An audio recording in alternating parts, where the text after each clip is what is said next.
waan farxaa adiga marka aan kula caweeyo waxayna ii tahay mar walba oon kula kulmo xusuus waan ku xusuustaa mar walba iyo meel walba oon joogo waayo qaali ayaad igu tahay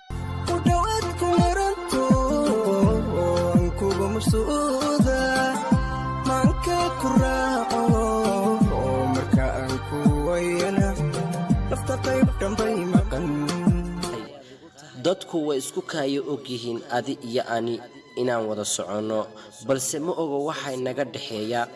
iyo jacaylka aan isku qabno inta uu leeyahay waxaad ii tahay iftiin waxaad ii tahay nolol waxaad ii tahay nasiibkay waxaad ii tahay deeman iyo luulku waa qaali deemankuna waa ka sii qaalisan yahay labadaba waxaa la siistaa lacag fara badan sida lagu helaana adag wayna dhamaadan oo waa adduun balse adiga ayaa ka qaalisan labadaba waayo waxaad ii tahay noloshayda oo dhan adduunkayga oo dhan kaamana maarmay mar walba maalmaha adduunyada murukama dhamaan